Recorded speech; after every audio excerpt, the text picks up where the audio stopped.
mic monitor. It goes mic monitor, mayor pro tem. That's what I've done with mic monitor for 4 years. He earned the spot. Yeah. You're the heir apparent now. Shorter than normal. No, you're doing very well. Good job, Scott. It's not a good thing.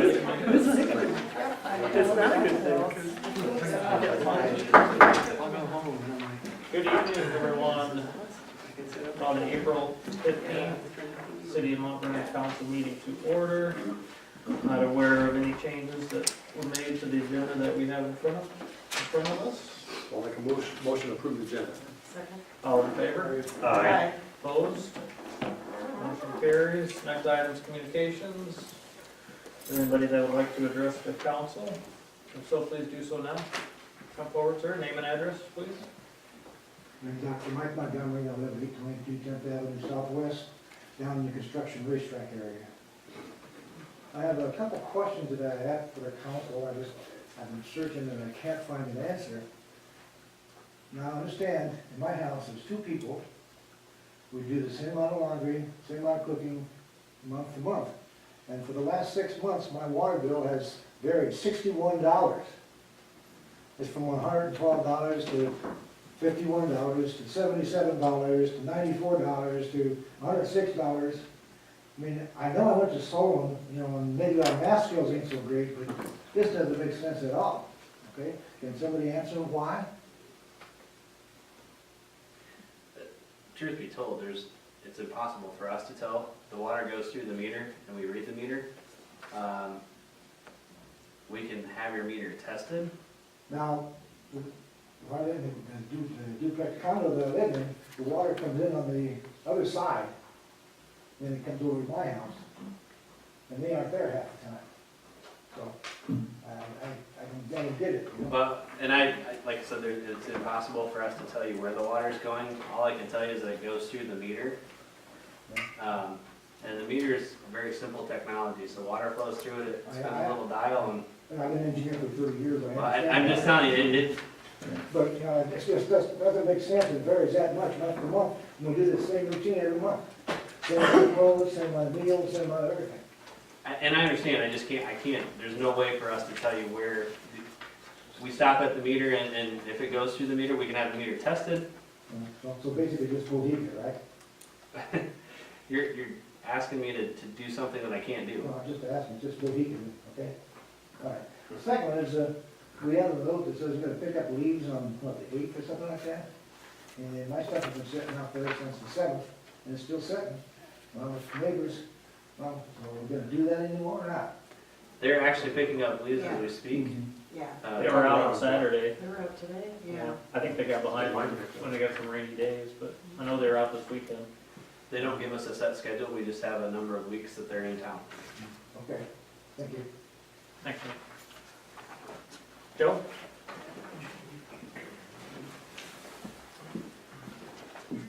Hi, everybody.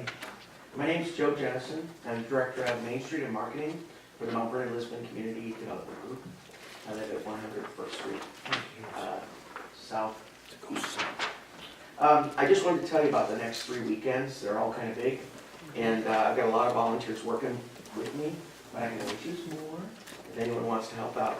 On the 20th, I'm working with Matt in Parks and Rec, the Mount Vernon Fire Department, the Lisbon Rehab Center, Hallmark Care Center, and Cherry Ridge Assisted Living, and we're going to do our annual Easter egg hunt. We've already stuffed the eggs with candy, and it's we call it a dash. So I always want to remind everybody they need to bring their kids to the track, the high school track right next to the middle school, right? Saturday, right at 10. If you're late, your kid's going to be disappointed. Because it is a dash, right?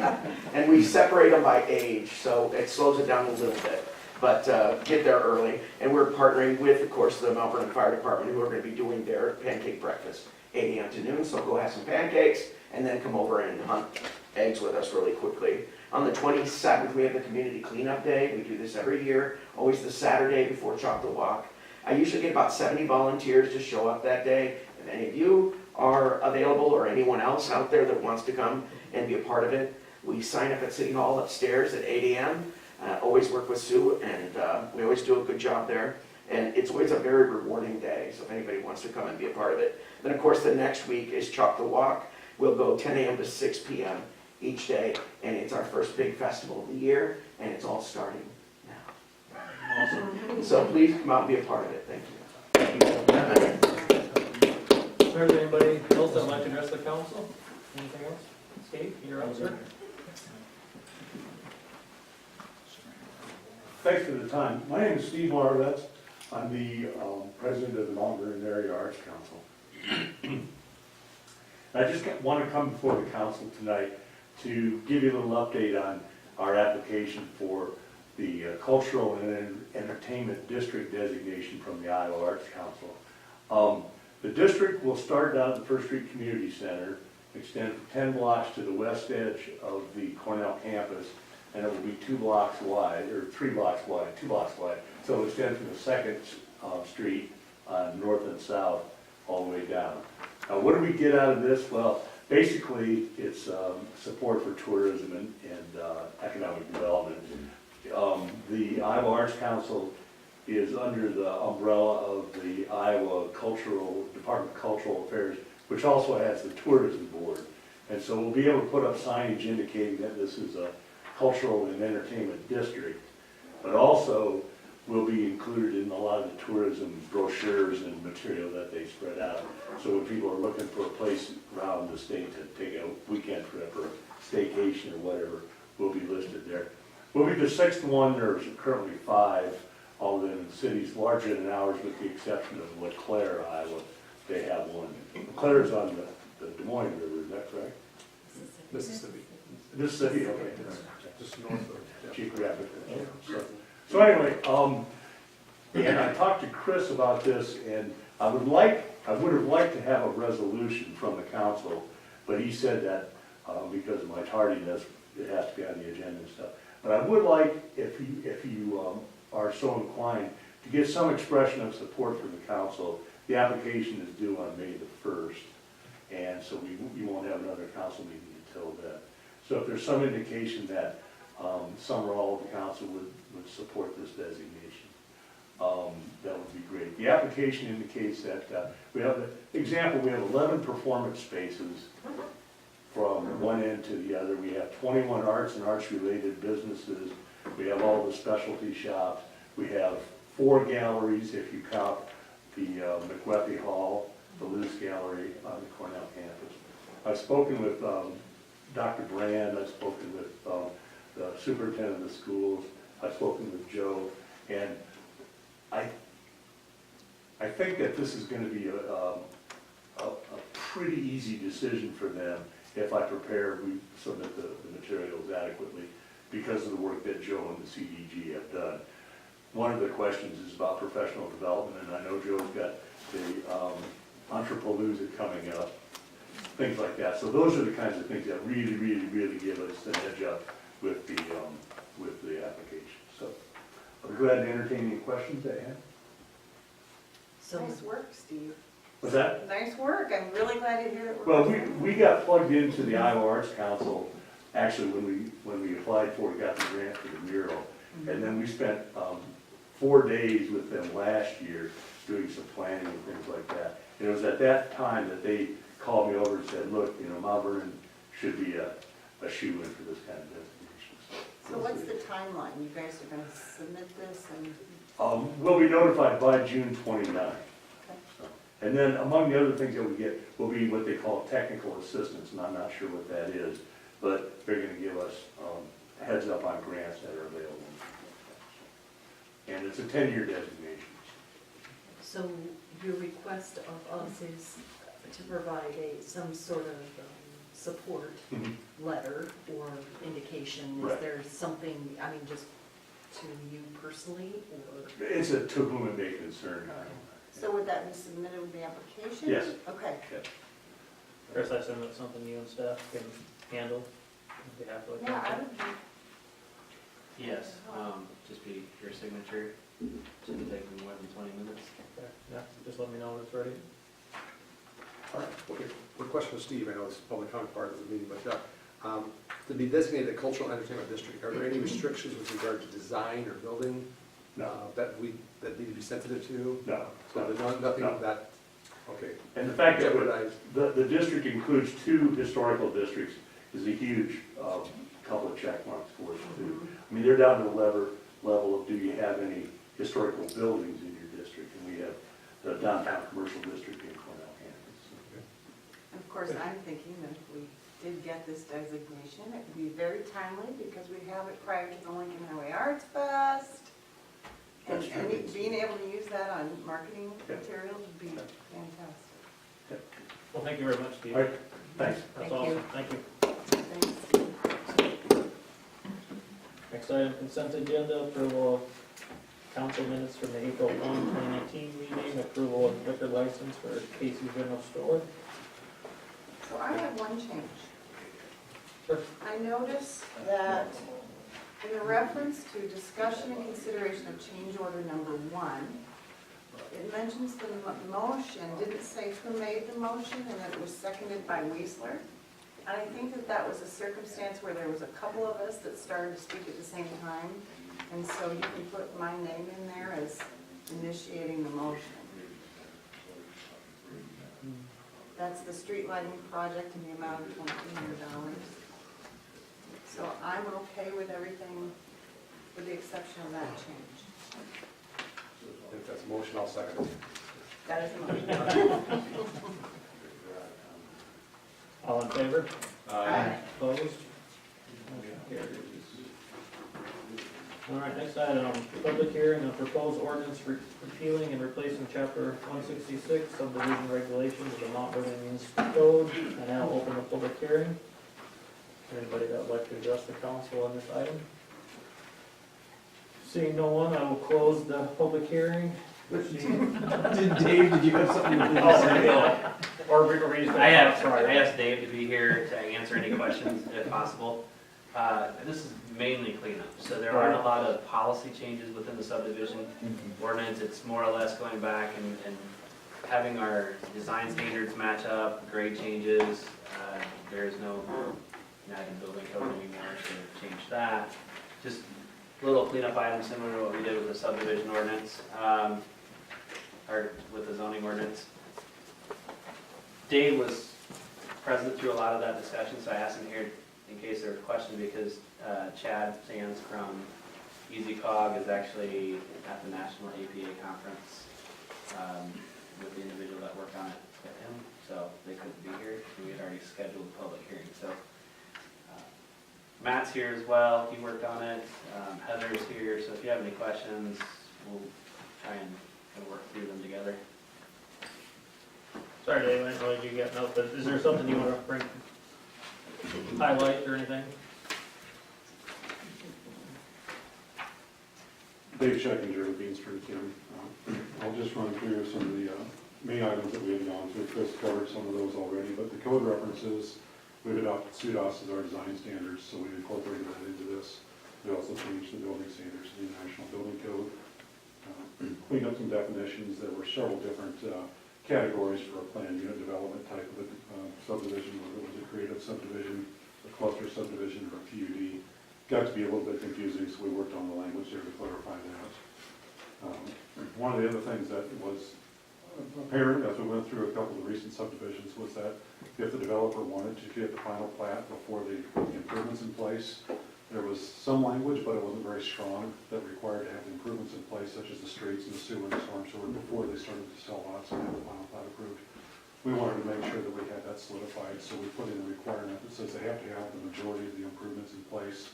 The street has to be in, the water, sewer, storm sewer has to be in, before they can even consider that with a bond or escrow for the remaining improvements. So we felt that was pretty important.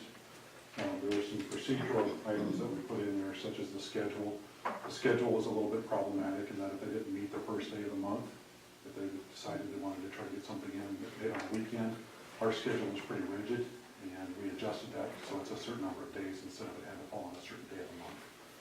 That's been adjusted all the way through the schedule. Sidewalks, we increase that to 5 feet width. Trails are to be concrete unless there's some reason why they wouldn't be concrete, and that would be at the Parks and Rec Director's discretion. Stormwater design, we adopted SUDAS, so we put reference in there to design it according to the SUDAS requirements. As we get into these larger scale subdivisions, that becomes more important to make sure that we do that appropriately. Dave, help me with that acronym, SUDAS. Statewide Urban Design Standards. Okay. Yes. So what that is it used to be like Cedar Rapids had their own set of specifications for the Metro Spec, Des Moines had theirs, Iowa City had theirs, and SUDAS is, all these cities got together and they said, we should do this on a statewide basis so everybody's doing things consistently. There's somebody that keeps those standards up to date on an annual basis, so we don't have to go through and do that. And it uses best practices, contractors are all familiar with it, it gets better consistency. So, we also adopted the Iowa Stormwater Management Manual that has best practices, green solutions that you can do for stormwater quality, stormwater management. Uses a little bit different approach than just the standard putting in a detention basin to try to slow the water. It addresses the water quality component as well. So we've worked that into it. And then we also added some checklists at the end. There was a checklist, but it wasn't part of the published ordinance previously. And that makes it easier for somebody that comes in when they go to submit, they know exactly what they're supposed to have on there. It's included as part of the ordinance. They can just run through on a minor plat, a preliminary plat, or a final plat. And they see the same thing that we're going to be looking for. We're going to check each box, and if they don't have information, it's going to be flagged, and they're going to have to provide some sort of response to it. So those are the main items. As Chris mentioned, there were several of us that worked on this, and it's primarily from the standpoint when we're doing review, what was problematic before, what was conflicting information, and that was just cleaned up in this. Sounds like it was well worth the time and effort. The timing was good when the two subdivisions came through because they were able to point out some of those glaring problems. Yeah. Really Which is fast. usually the case. So they're gonna. Yeah. Okay. Anybody have any questions for? Thank you. Thank you. Anybody else? Close the public hearing, move on to item 3, ordinance 4-15-2019A, repealing and replacing chapter 166 subdivision regulations of the municipal code of Mount Vernon, Iowa. Chris, I assume nothing else you need to add, or anybody have any questions for Chris? Otherwise, I'll entertain a motion. I would move appeal of the current chapter 166 and replacement with current chapter 166 code of ordinance of the city of Mount Vernon. I'll second. Any comments? No comments, roll call please, Sue? Weezer, Yes. Rose, Yes. Raudenbush, Yes. West, Yes. Herman. Yes. Okay, next item, ordinance 4-1-2019A, amending chapter 92 water rates of the municipal code of Mount Vernon, Iowa. This is the second reading. Anything, Chris, no comments, or I assume you haven't heard anything from anybody? I have not. I'll make a motion to approve then the second reading of ordinance 4-1-2019A. I'll second. Any comments? No comments, roll call please, Sue? West, Yes. Herman, Yes. Rose, Yes. Raudenbush, Yes. Weezer. Yes. All right, next item, ordinance 4-1-2019B, amending chapter 99 sewer services charges of the municipal code of Mount Vernon, Iowa. This is the second reading as well.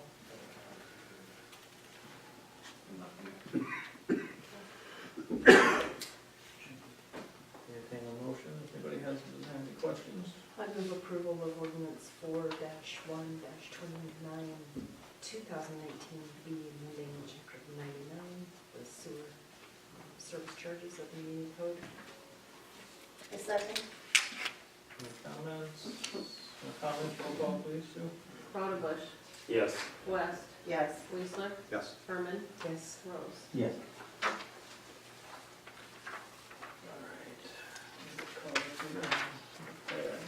Next item, resolutions for approval, resolution 4-15-2019A, reserving the right to authorize the use of rights of way by wireless and wireline communication providers by establishing design guidelines and rates.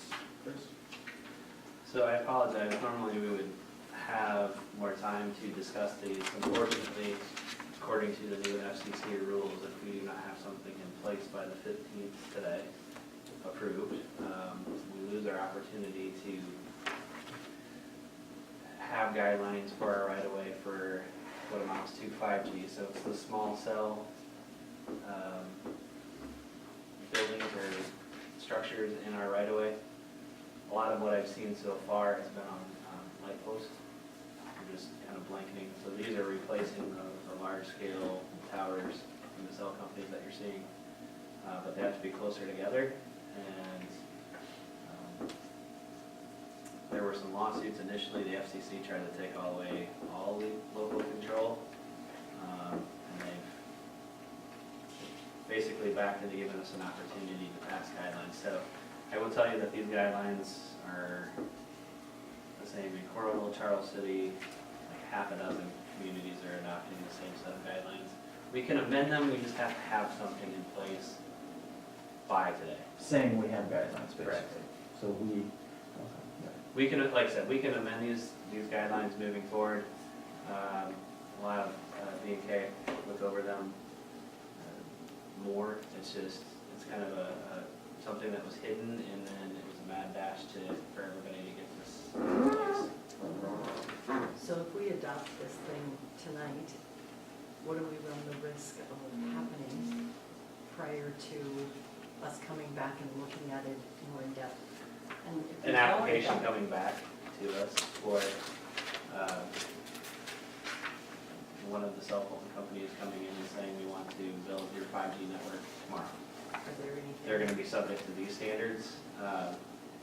We will continue to move forward and make some changes. However, I will say that this has been vetted by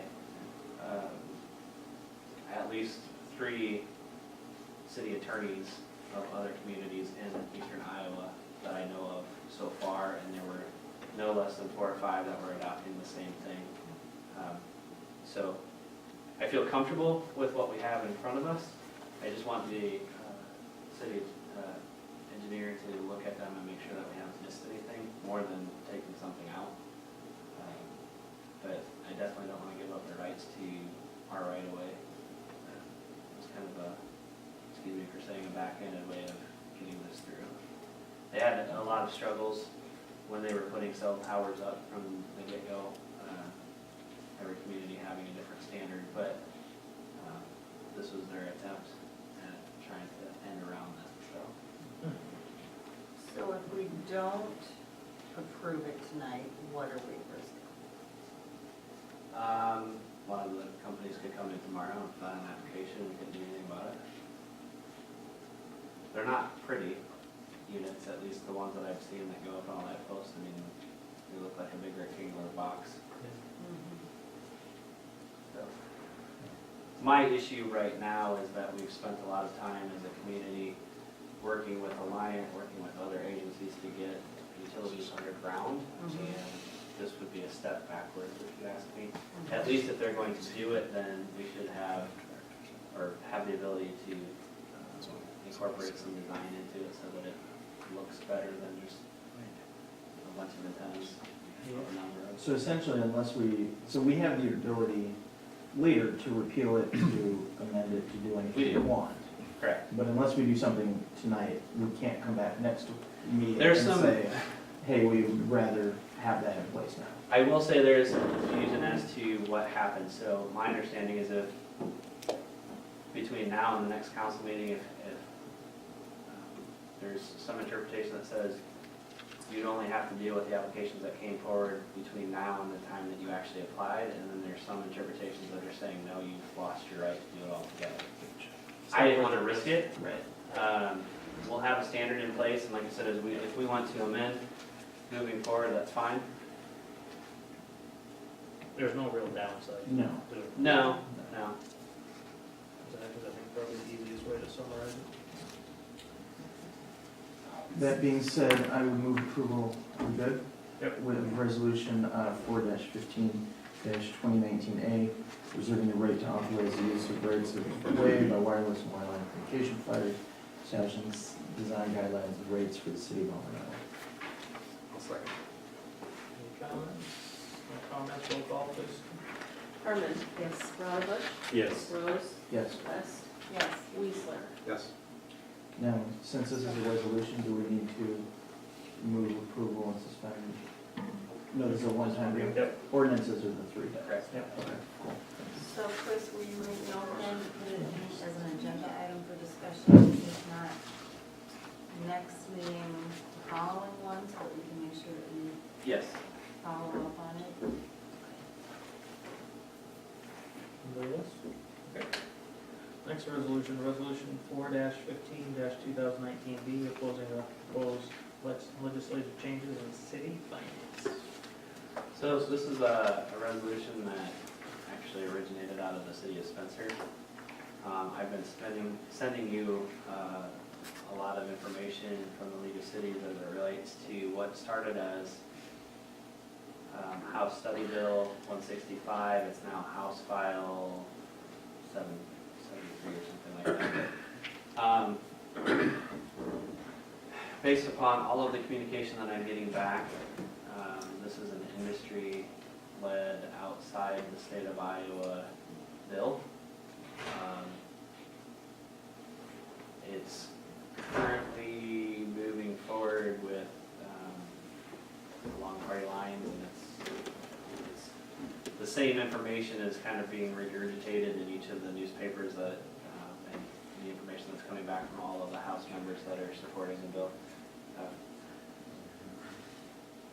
I will not say that there's not an issue with values increasing. So they go through an equalization process every couple of years. Sometimes those can be more significant than others, and I know that this year, I'm just talking with people that their value increase, even though our levy rate has stayed the same for 20 years, their value increases fairly significant. This would cap that at 2%. The issue with that is that we have expenses obviously that are more than 2%. And it's not saying that you can't go above the 2%, that's subject to a reverse referendum. The issue that I have with the bill in general is twofold. Number one, it says that our reserves need to be at 25%. Ours are slightly higher, but that's why we had 12 bids on the $5 million proposal. And the other is getting rid of trust and agency altogether. They are telling us that the 810 cap basically goes away and that you can move employee benefits. Supposedly going to be amended in there so you can move them into this new levy. I don't have a whole lot of trust at the state level right now, so until I see it in writing, I'm not overly crazy about it. This is a non-binding resolution. It's more or less making a statement on behalf of the council to our local legislatures and then the state legislature. But again, this was kind of a last-minute deal. We've been watching this closely, and it's progressed to the point now where it can be debated on the floor. So it's got legs behind it. I would add a third item, local control versus state mandates. Exactly. Yeah. That's a big one for me. We should be able to have that own power here at the local level. Yeah, I think it's a great idea. Like you said, may not have any true power behind it, but hopefully it'll send a message. Looking for a motion on this, I would make a motion to approve resolution 4-15-2019B, opposing the proposed legislative changes in city financing. A second. Any comments? Anybody else? Roll call, please, Sue. Rose. Yes. Weezer. Yeah. West. Yes. Herman. Yes. Roundabush. No. Okay, next item, motions for approval, consideration of claims list. Anybody have any questions, otherwise entertain a motion? And move approval of the claims list as presented. Second? All in favor? Aye. Opposed? Opposed? Motion carries. Next item, discussion, consideration of change order number 4 for the Lester Burrish Family Community Wellness Center. Chris? This is a change order for $370. As I told you, the mayor can approve up to 10,000. You gave him permission to do that, but I did tell you that we would bring all of the change orders back to formal. So some of these are going to be rather small, and I apologize for that, but $372.57 is this change order. We changed the stormwater pipe size to 2 inches. So this is the upcharge. And as I mentioned, the work's already been done. We didn't want to get that held up. Yeah, this one it has because it was underground. So, you know, in reading through these, I don't have any big questions, and I trust judgment on them. I just want to know, what is our system kind of for keeping track? You know, because these, we'll continue to get them, you know, and I know that at the beginning of the project, we certainly had some CAD in there, and you knew about that, and you've been trying to work within that, but I just want to, what is your system for checks and balances? So I have a twofold. I have an Excel spreadsheet. So we started with about $385,000 in contingencies, and that's the number that I'm working at with this. Second, all of the information that we have is on submittal exchange. You have to have a password and a login that the general contractor gives you. It's a really neat program by Oracle. But if you want to see it, I would encourage you to come in and I will log in for you. But every change order is there. Every request for information is there. You can see actual submittals from each of the subcontractors, a PDF version of all of their submittals. You can see the calendar. So everything, for me, this is awesome. This program is great. And everything, like I said, everything is right there. I can see when the architects approved an ITC. I can see if they resubmitted an ITC or sent it back.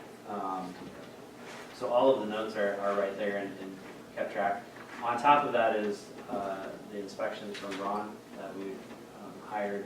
Those reports are uploaded to this program too. So I can print off anything at any one given time, but I would say right now there is literally thousands of pages on this one website. And it's so helpful. I'm not trying to keep a binder full, but everything gets vetted through the architect first, and then comes to city council. So architect or their design professional, and then everything comes back to the city for further approval. Most of the time, we know that we're going to get a change order because there will be issue an ITC first. So it's just requesting additional information and then proposed costs. So far, like I said, we've approved change order 1 and 2. 3 was denied. 5 is pending. 8 is pending, and then you have tonight 4, 6, 7, and 9. And I would expect we're probably close to or tracking change order up to change order 21. As Councilperson Rodovich pointed out, the worst part about change orders obviously is the attack on the general contractor tax on a review fee. So nothing significant has necessarily come through yet. Most of them have been small change orders, and some that we knew that were going to come, as I talk about on later one of the change orders.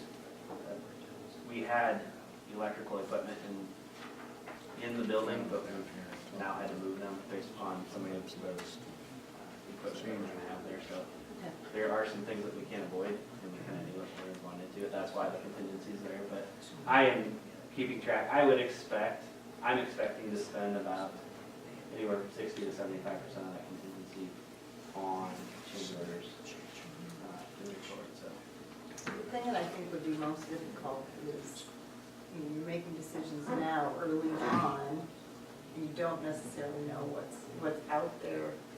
So I hope that they're doing what they can to prepare you so that you guys can make decisions. Well, we might need to hold on this one because we don't know what's coming out here. So the nice part about that is not only did we have the contingency, but we also came in under bid. So when we started the project, we were $1 million to the good. Right. We've now with that being said, there's about $400,000, give or take, worth of things that I knew we were going to be spending security and certain items like that. But that still left a healthy amount. And so what I've done is given Matt, you'll see at the very end of the discussion item, $100,000 in which to buy equipment, kind of give you a line item of what that's going to entail. Probably have another $100,000 that I'm just kind of holding in my back pocket right now, and the rest of it will wait until the very end of the project when I know that we've kind of hit where we need to, and then you can decide what you want to do with it from there. So who's initiating the change orders? In some instances, The it's the contractor subs, mostly? the subs or the architect. And is it, like in this case, I mean, it's $372, of course, we're making the stormwater pipe larger. What initiated that? They found out that there's more water coming through this area that they need to do that, or, I mean, who makes that call? Why wasn't that caught at the preliminary drawing stage? What made it upgrade? So the issue with some of these is we only did 4 test borings. Right. And so, yeah, so the over excavation on the one area is because we ran into the bad soils. Right.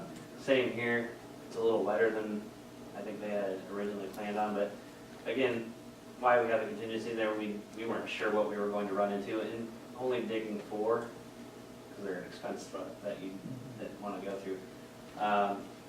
It's kind of a crapshoot moving forward. For the most part, though, moving forward, I can tell you that I know there's a change to one of the doors.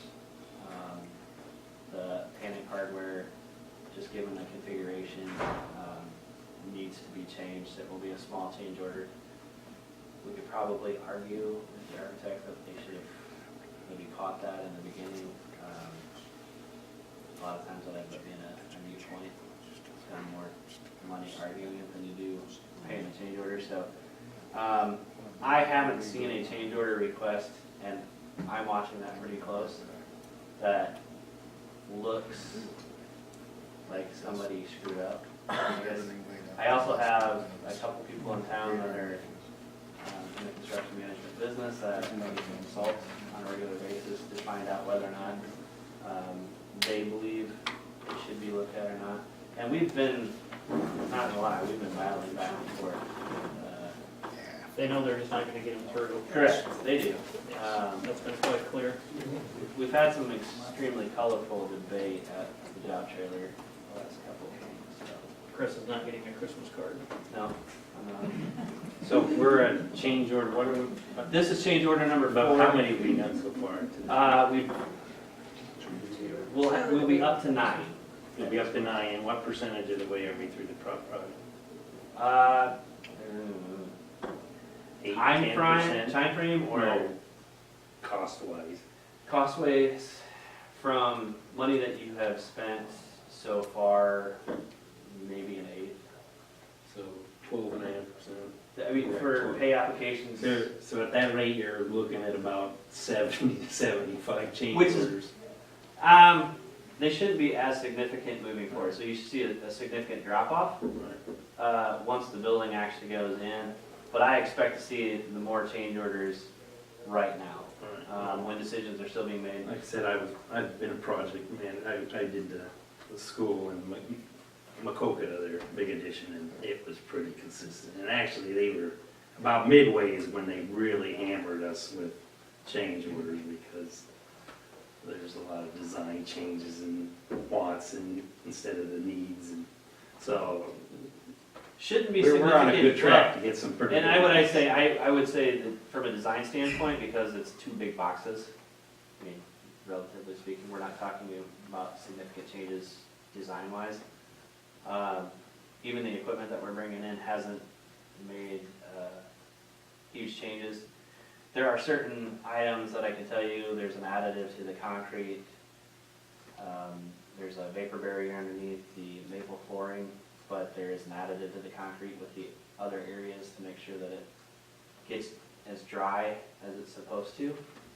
Right now, there's a lot of schedule things, And I know there will be a change order as it relates to scheduling. As far as number of days, I don't know right now how many days that will be. It's close to 30 days, according to the general, it's close to 30 days behind with the weather that we had, so. There's an ITC for using some of the soils that they could end up using, they could get them dry. We're talking about the trail network that we had throughout, moving those soils and using those soils, so that'll be a cost that wasn't foreseen, so. We see, locally, myself and Nick take a pretty hard look, and then like I said, we have two individuals in town that scrutinize them for us as well. Then they kind of sit in the architect, so no less than about 8 or 9 people will get all the change orders moving forward. Fortunate to have that. Yep. Yeah, we are fortunate. Very fortunate. It's still a pain. Yeah, I'm sure. Anybody else have any questions on this Thanks item? for that explanation. Yeah, absolutely. I'll entertain a motion. Item 2. I move to approve change order number 4 to the Lesser Bridge Family Community Wellness Center. Second. All in favor? Aye. Opposed? Motion carried. We'll just move on here to the next couple. Change order number 6, Chris? I think if you just want to go through and if you have questions. So I did know some electric ones were going to come through because Randall is no longer a company and Hawkeye is now on board, and we did move some electrical equipment around already, and you see some deducts and you see some additions, but all in all, this change order is in the amount of $1,007.38. I don't want to go too far down the rabbit hole, but what happened to change order number 5? It's being held. Okay, all right, so. So all right. 5 and 8. We're just not skipping around. That's where I go back to, we don't, they're not just handing them to us and we're Okay. saying yes, so 5 and So 8 both are. They're being reviewed, somebody, okay, all right. Debated. Yeah, gotcha. Uh, In that case, I would move approval of, unless there's further discussion, move approval of change order number 6 for the community wellness center. All in favor? Aye. Opposed? Motion carries. Next item, change order number 7. Same So, we had screening of the rooftop units from the north side. For whatever reason, we didn't pay any attention to the fact that it would be on the west side, and you can see it from a significant area, especially the high school, the tennis courts, things like that. So we're just going to extend that around kind of at a 90-degree and hide those units as well, which is our preference. As much of that can be hidden as we can. So this change order is $6,103.83. So this is just to make it look better on the top of the roof. This is to screen the rooftop Right. units that are up there. All right, so somebody looking up there doesn't see it, they see a screen rather than an air conditioner unit or whatever the unit is. It looks like a false wall, yes. Right. And I assume it would keep debris and all that stuff out of the units as well? Or at least maybe- Probably not so much keeping debris out. It really is, like I said, to hide the negative effects. It's just a screening. Okay. Is it less expensive to do it now than it would be to make the decision later? Absolutely. Yeah. Because they're already here, they're already I doing would it. think so. They haven't even gotten to that point yet, so it's a matter of just adding it to the project now. But yeah, it would be more expensive moving forward later. Well, I'd just like to say that seems like a waste. I mean, you look at Cornell's brand new building they put up, if you look on their roof, you can see all their venting and everything. I don't walk by and say, oh my God, that makes me feel sick to my stomach seeing those vents and stuff up there. And that just seems like a waste of money to have a little mesh fencing area around it so people don't see an air conditioning unit, which is naturally there. So I think it's a waste of $6 grand right there. Just my opinion. I think as custodians of a fair number of gifts, fair number of sizable gifts, as a community, we need to put our best foot forward on everything with this building, whether it's appearance, internal, external, membership fees and so on. So I would say this is a significant thing that we should do to make it right. It's not my name on it, otherwise I can have my own decision on that. But I'll make a motion to approve change order number 7 on the Lester Burris Family Community Wellness Center. I'll second. All in favor? Aye. Opposed? Nay. Motion carries.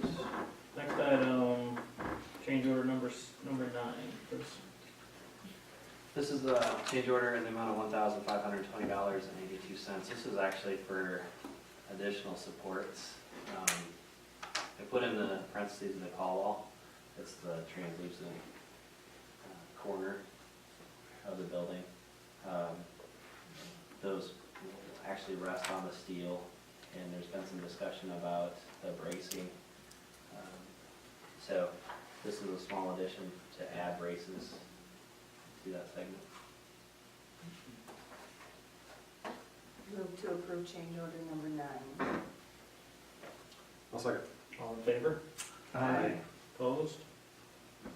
Motion carries. Next item, discussion, consideration of cardio fitness equipment lease with LSC Financial Solutions.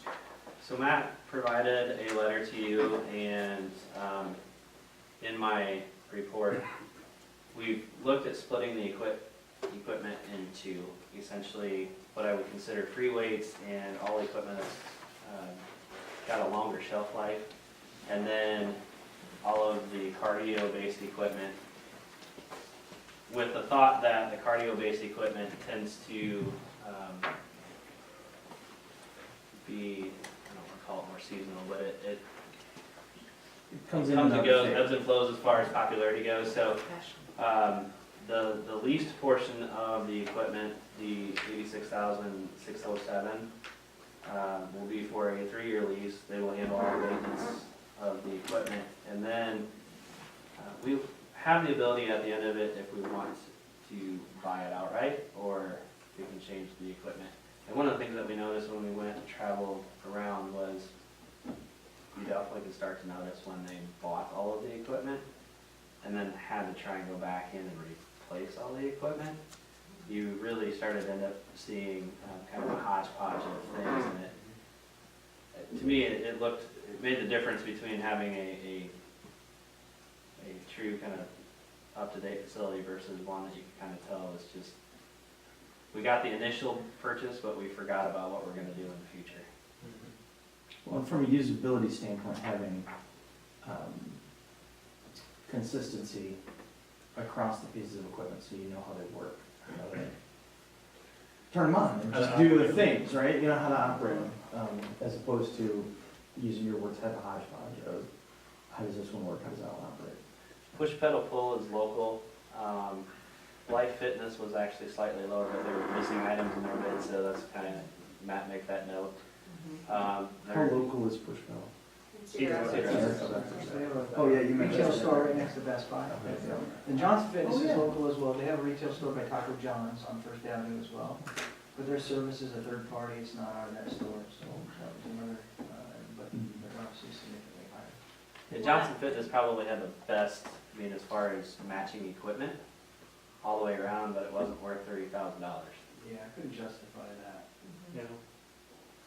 What I like from the lease perspective of these is that, if I understand it correctly, if you find out there are people that are screaming to want to use the ellipticals, and you've got other pieces of cardio, the treadmills sitting, or only 3 of them